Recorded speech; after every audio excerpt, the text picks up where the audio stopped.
Thank you very much, Mr. Bernard. Although I gave you a surprise, thank you for sharing your words of wisdom and giving everybody words of motivation. Thank you once again. And I'm sure everybody is going to join me in wishing him all the very best in his tenure as the chairman. May you stay longer and longer. But would you put your hands together for a round of applause? Well, this very special fellowship will be incomplete if I do not invite this very special personality, the Honourable Minister, Hon.Nimal Siripala to Silva, to address you all. Everybody, a round of applause. Honourable Sir, over to you.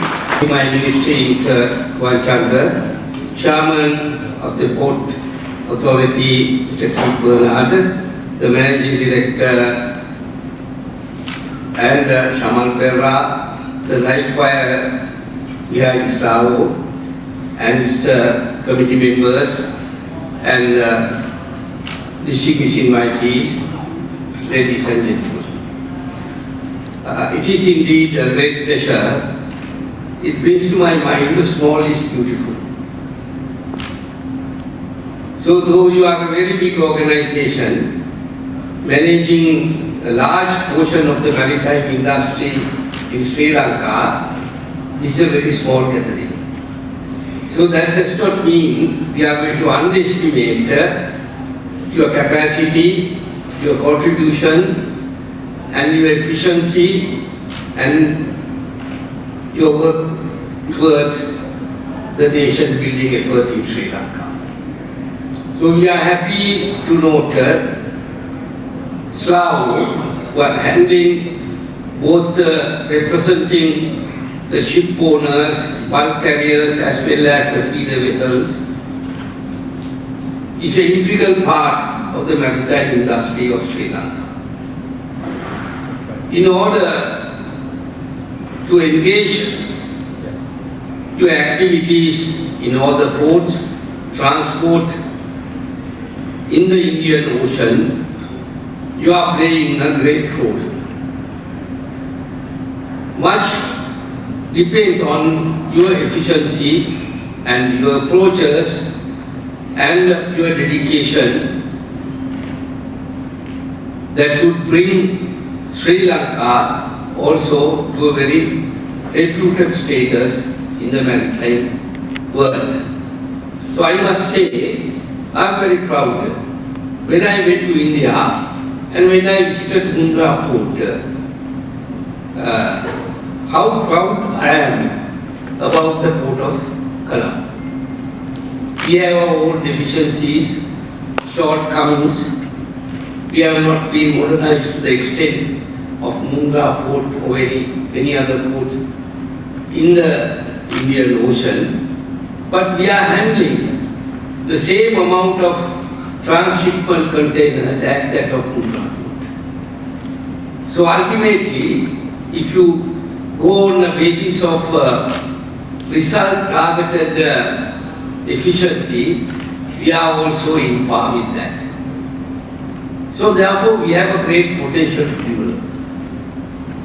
I can see now the landscape of maritime industry is changing very fast.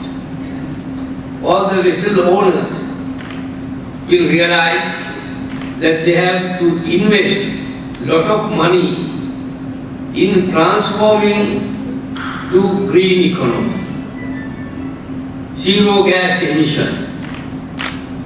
So there will be a lot of capital expenditure that has to be made. And in the same time, our ports must be able to service the ships which are coming here.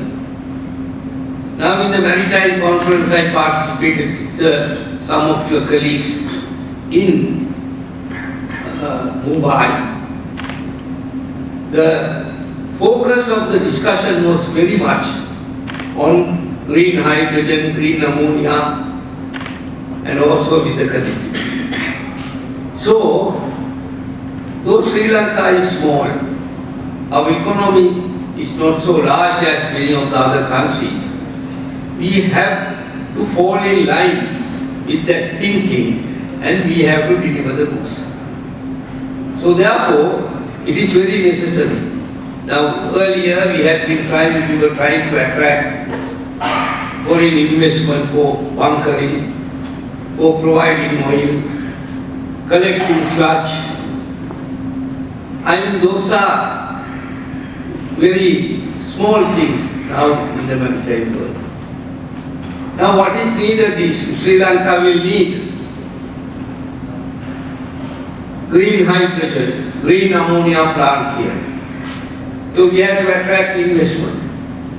And we must make green ammonia and green hydrogen available in the port of Colombo, which will be the challenge in another 5 years. So therefore, I have already been in touch with the University of Genoa in Italy for their expertise, advice, etc. And I am going to get all our universities and institutions engaged in how we could achieve this difficult task. And in the same time, I must also say that we need to build up a lot of professionals in the maritime sector.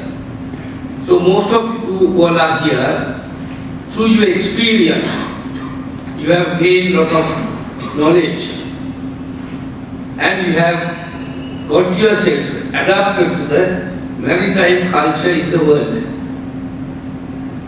But we need the young people to embrace this maritime industry and get more and more people engaged in the maritime sector. We need to have our university and other educational institutions where they will produce more and more young people who are able to compete with other professionals in the other part of the world in the maritime industry. And in the same time,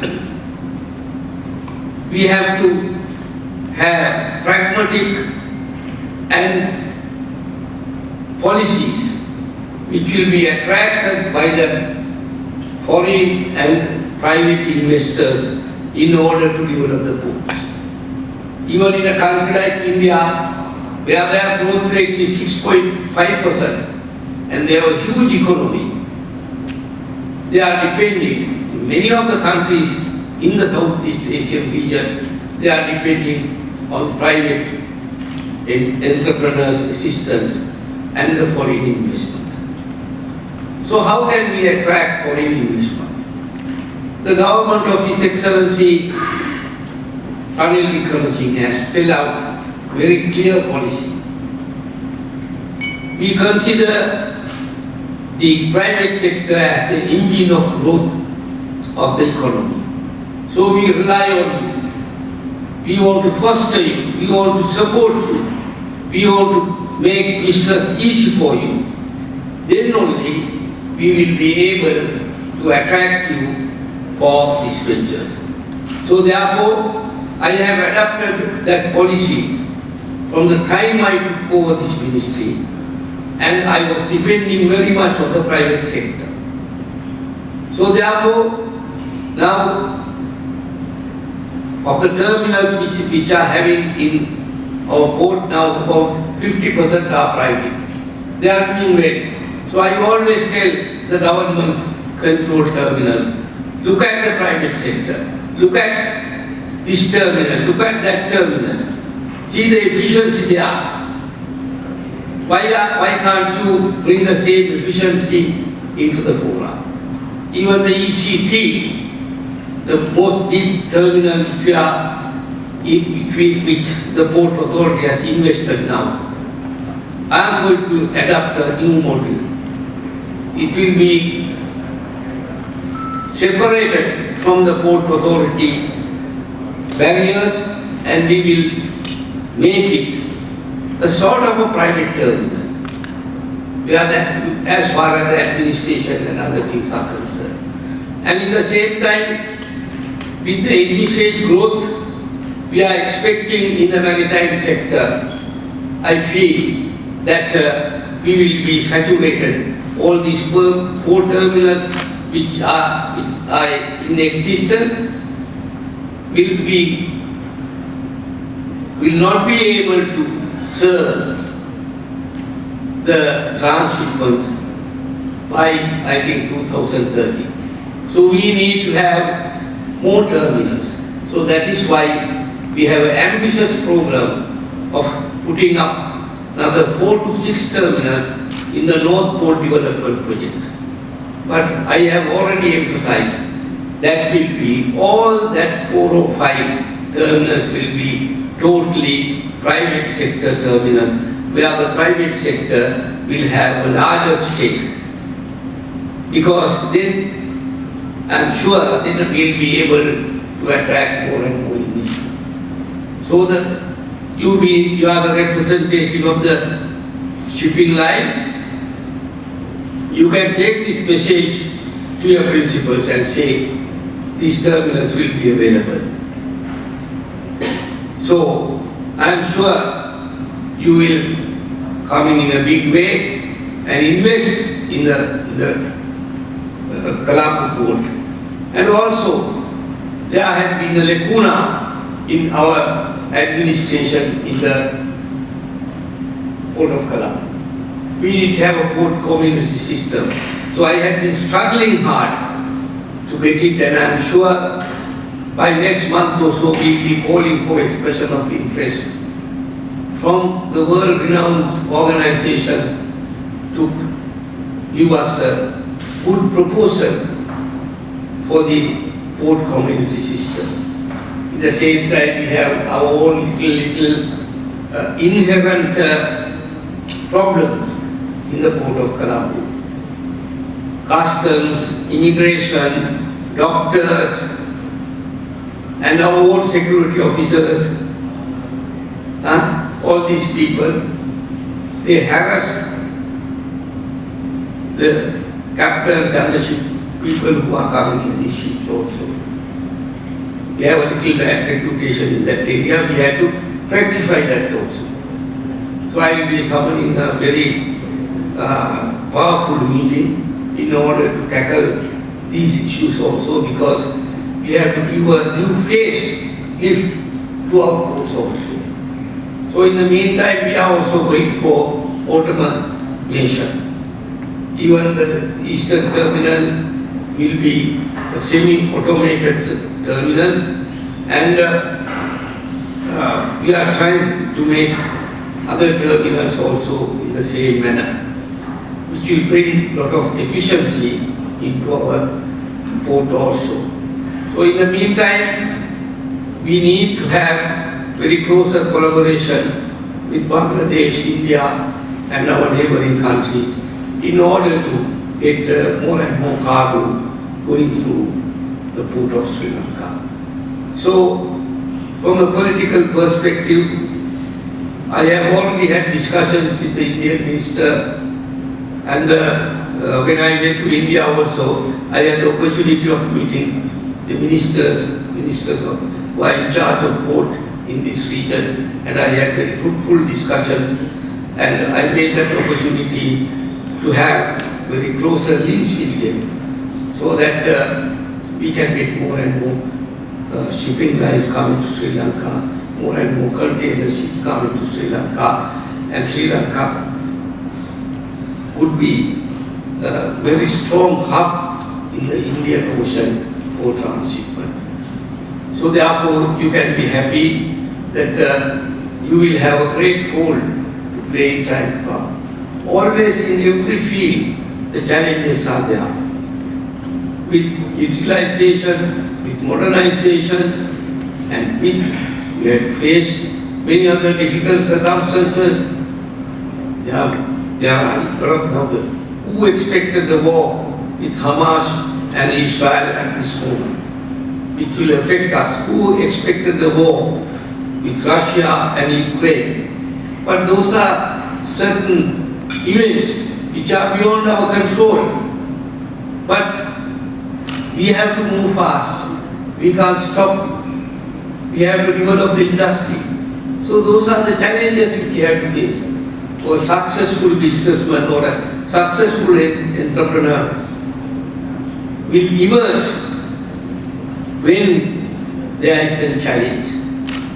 So therefore, it is for you all to face these challenges and without crying and waiting and say, we can't do this, there is a war, the prices of oil will go up, cost of living will go up, and without saying these things, you should be able to have an innovative methods of administration, earning money, developing the economy, and ensure that the industry survives in the field. So therefore, with that note, I thank you once again. I never want to make a long speech. I made a long speech yesterday also, but anyway I thought it fit. I enjoyed making the speeches. So Shama said, you have been invited here to enjoy this evening. So I think I have really enjoyed this evening. Thank you very much.